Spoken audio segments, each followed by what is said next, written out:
It's late morning on September 16th, 1944, and the point is a killing ground. Japanese fire rakes the coral promontory from bunkers and a concrete casemate carved into the rock, cutting down Marines as they scramble for cover. Captain George P. Hunt crouches low, scanning the chaos. Around him, men of Company K drop into the sand, their lifelines to divisional command severed when communications gear and operators were lost in the landing. Ammunition is running thin. 8 hours of relentless combat have torn gaps so wide in the line that the entire left flank of the invasion could unravel. Hunt knows a frontal push is suicide. Every attempt has been shredded by overlapping fields of fire. His eyes track along the rear slope toward a narrow coral approach where the enemy's flank might be exposed. It's a gamble, close quarters work against dug-in infantry, but it's the only move left. Hunt signals his men. The point will be taken from behind or not at all.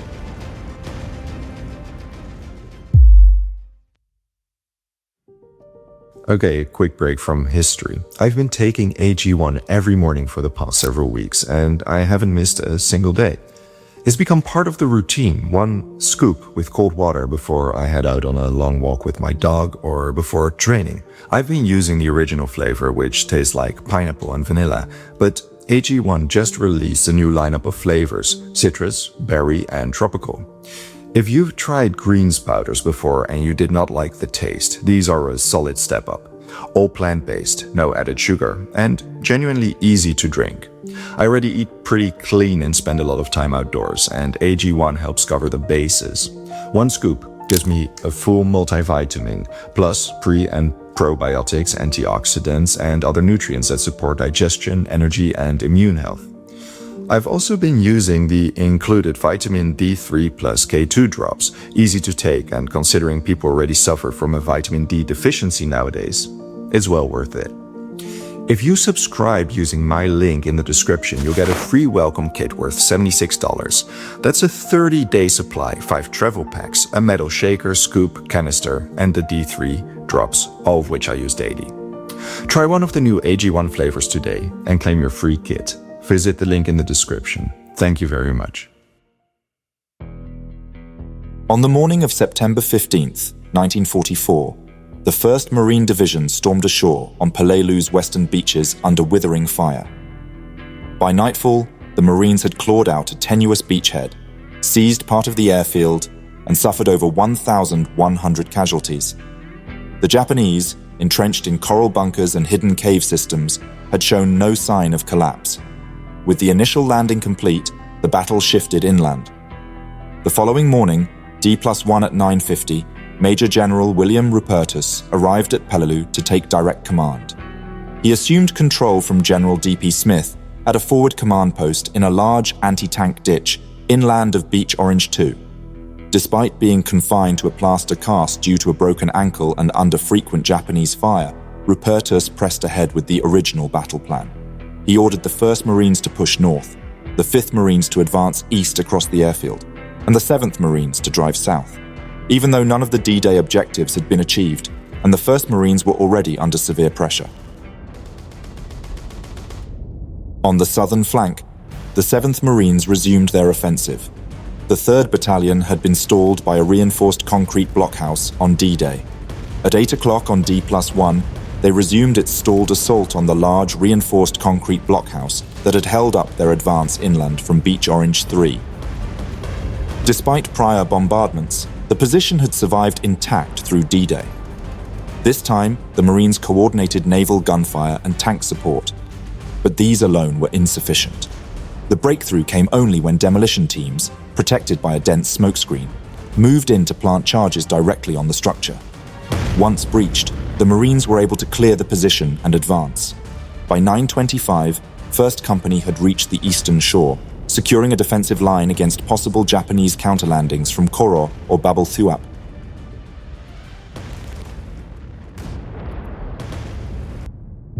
First Company reached the eastern shore by 9:25 and dug in to guard against possible Japanese counterlandings from nearby islands. Meanwhile, the 1st Battalion pushed south across terrain that intelligence had described as flat, but was instead cluttered with dense scrub and riddled with mutually supporting Japanese fortifications. Though many bunkers and trenches had been designed to repel amphibious landings, the Marines now assaulted them from the rear and flanks. Even so, progress was slow and costly. K Company of 3rd Battalion reached the southern shore by 10:25, having relied heavily on tank support, naval gunfire, and airstrikes. By midday, the southern advance stalled. Marines already weakened from combat began to suffer under the extreme heat. Water delivered in aviation fuel-contaminated drums left many men incapacitated with nausea or worse. The remainder of the day was spent consolidating, bringing up supplies, and reducing remaining coastal defenses while engineers worked to clear extensive minefields. On D+2, the 7th Marines launched simultaneous assaults on 2 southern promontories.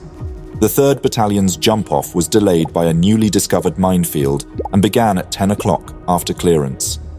Following a preparatory barrage, Company L attacked with tank support, and by 13:20 had secured the southeast promontory. The larger southwestern promontory, assigned to 1st Battalion, offered tougher resistance. Assaults at 8:35 were initially repulsed.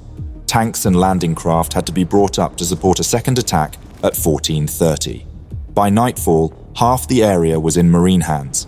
D+3 saw the conclusion of the southern campaign. Additional tanks and 75mm gun-mounted half-tracks supported the renewed offensive. Companies A and C reached the shoreline by early afternoon, while Company B was delayed by bogged vehicles and had to wait for bulldozer assistance.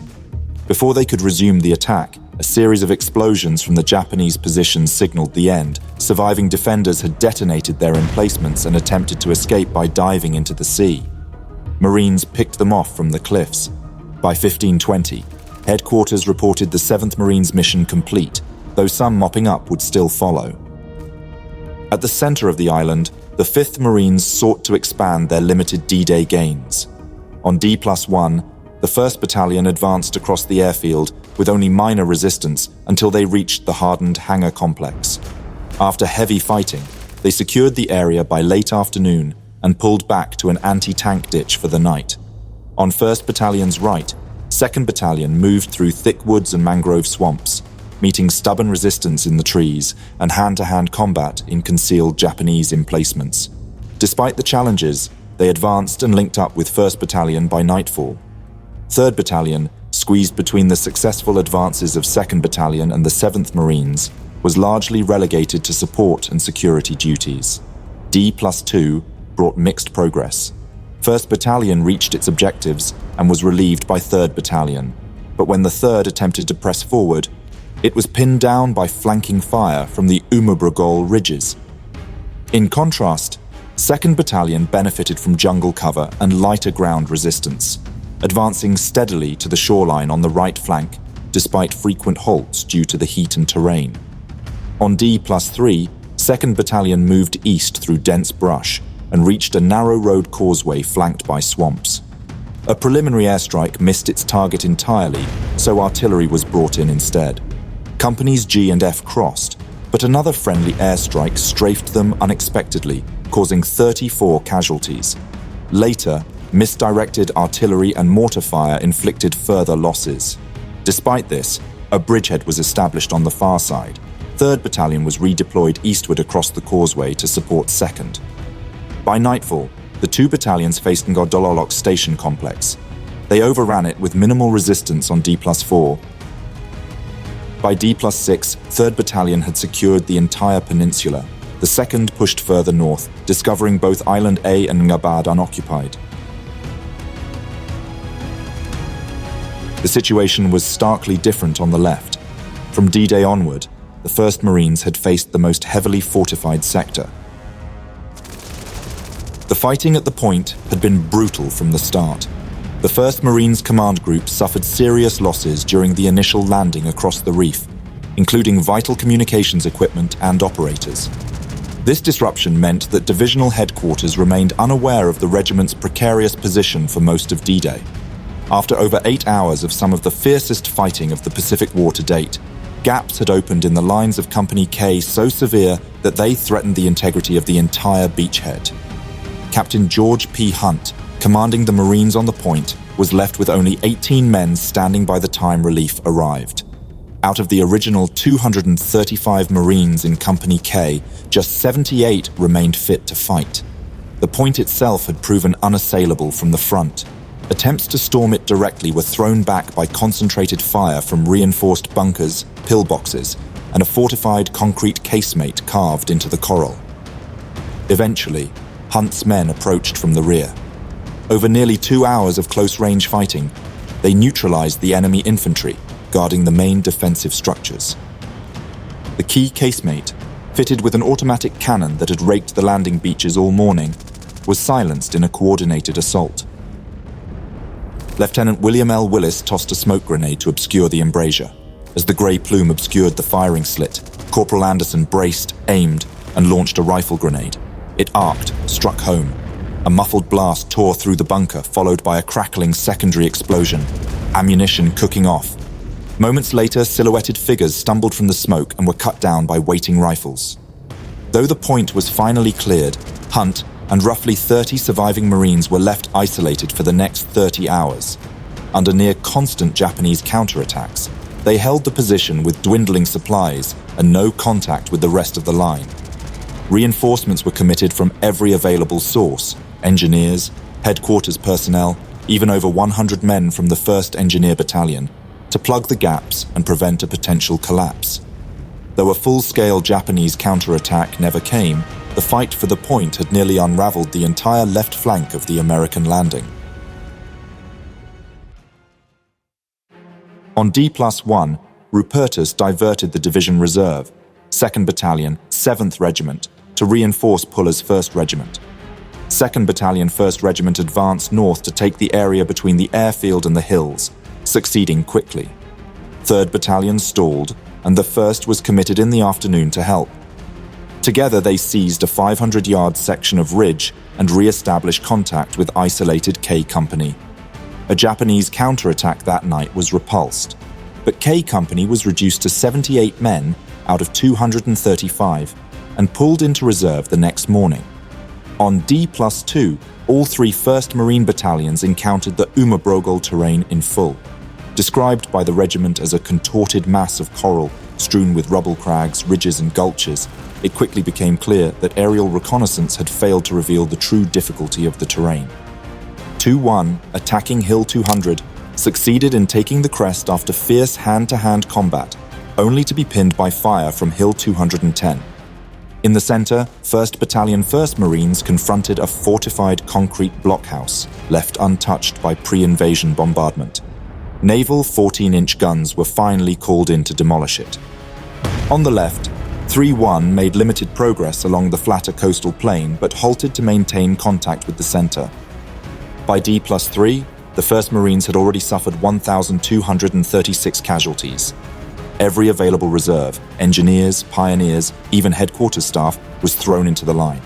2nd Battalion 7th Marines replaced 1st Battalion 1st Marines in the center. That day mirrored the previous one. 2-1 took Hill 210, but lost Hill 200 to a Japanese counterattack. Company B of 1st Battalion 1st Marines, barely in reserve, was rushed back to assault Hill 205, only to be repulsed by a ridge complex that would become known as the Five Sisters. 3-1 again made the best progress, but had to halt to avoid outpacing its neighbors. On D+4, after another pre-dawn bombardment, the exhausted remnants of the 1st Marines resumed the offensive. 3-1 gained some ground. 2nd Battalion 7th Marines in the center fought forward through successive ridges. 2-1 attacked again on the right, unaware they were now pressing against what would become the final Japanese stronghold in the Umabrogol. By the end of D+4, the 1st Marines had suffered 1,749 casualties, more than they had lost during the entire Guadalcanal campaign. On D+6, after another grinding day of combat, General Roy Geiger visited Puller and saw firsthand the broken state of the regiment.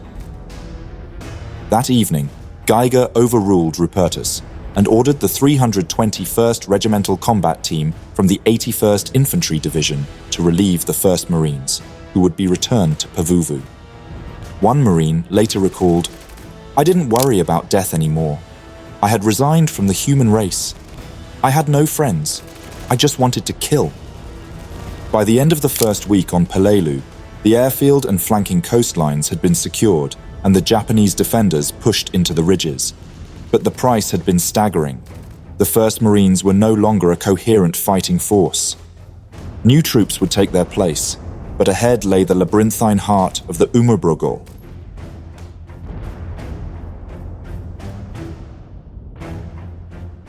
After 7 days of brutal combat, the beaches of Peleliu were behind the Marines, but the ridges were not.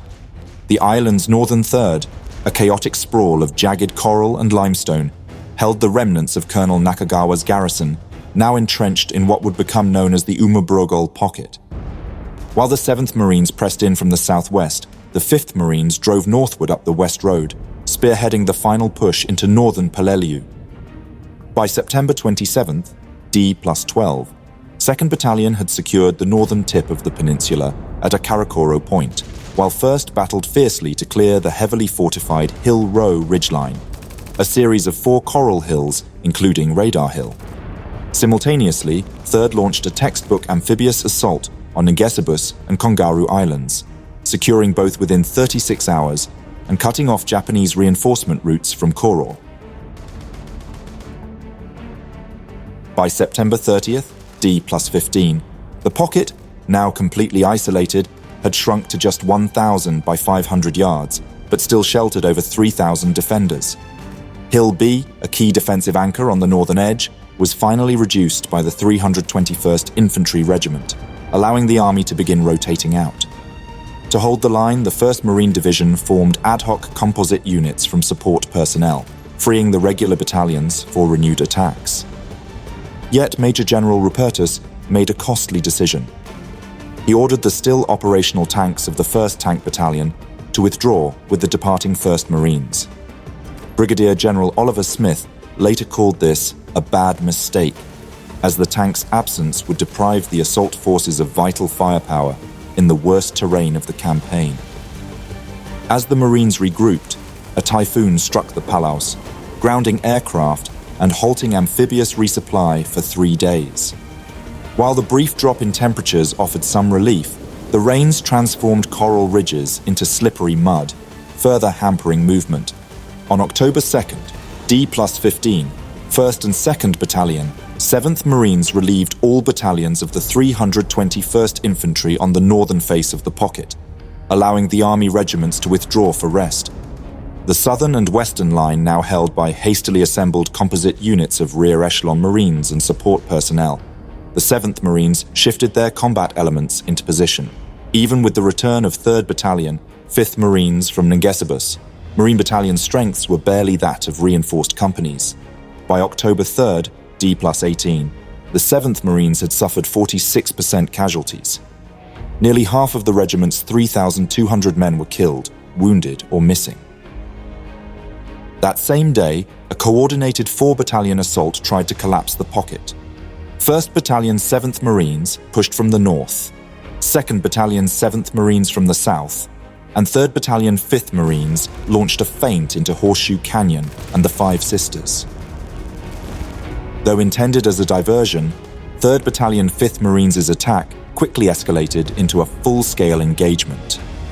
In close quarters fighting across jagged coral ridges, the Marines managed to seize 4 of the 5 hills that made up the Five Sisters complex. But their position proved untenable.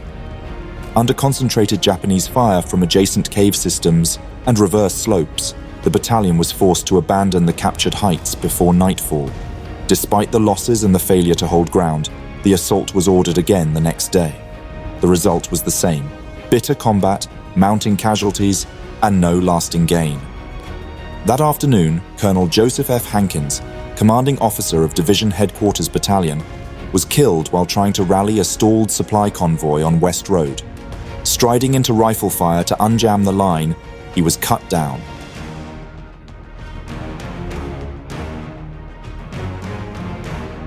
Rupertus, still insisting that victory was imminent, refused Lieutenant General Geiger's offer to relieve the exhausted 7th Marines.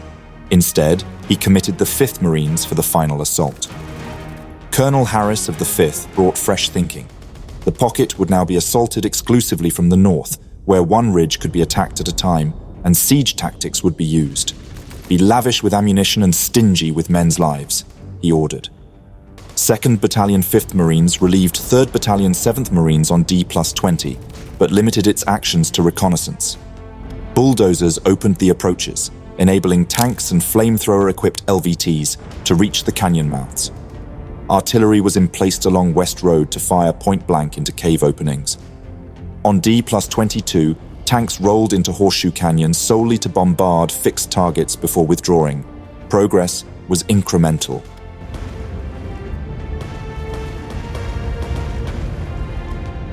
On Hill 140, the Marines manhandled a 75mm pack howitzer to the summit.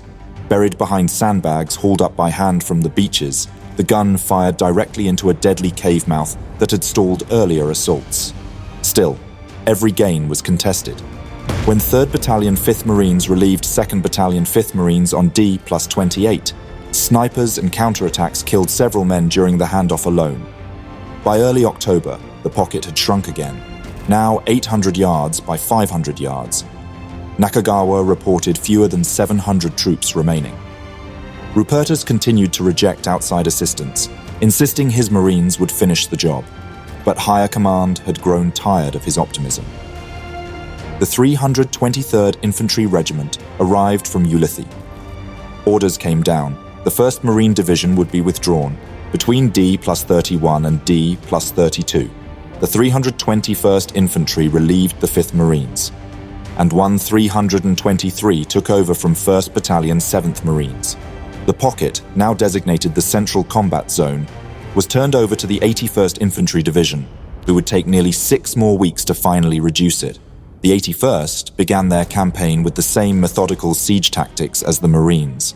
From newly constructed artillery positions, from tanks, and from flame-throwing LVTs, the pocket was pounded. Fighter bombers from VMF 114 strafed and dropped napalm at such short distances from their base that pilots often didn't have time to raise their landing gear. By mid-October, the pocket's northern wall, the Five Brothers, came under sustained assault by 321. Initial attacks were repulsed, but with the aid of concentrated artillery and napalm, the battalion eventually secured Brothers 1 through 3. To the east, 321 advanced into the Horseshoe, employing tanks and flame-throwing LVTs to flush defenders from entrenched cave systems. As the 321st Infantry Regiment was relieved, the newly arrived 323rd took over the offensive. 323 pressed southward, capturing Hill 30 and the Five Sisters, while 3rd Battalion 323rd Infantry began attacking the China Wall, a final ridgeline anchoring the core of Japanese resistance. Unbeknownst to the Americans, this sector concealed Nakagawa's underground command post. In the days that followed, US troops gradually secured the surrounding terrain. Wildcat Bowl, once the Japanese defenders' last source of water, was taken, and Death Valley, the key central corridor through the pocket, was brought under full American control. On the night of November 17th, Lieutenant Colonel Raymond Gates, the 81st Division's highest-ranking officer, was killed by a sniper during a Japanese infiltration attempt near West Road. By then, organized resistance was confined to a few remaining ridges. On November 23rd, after more than a month of attritional fighting, the last of the Five Brothers finally fell.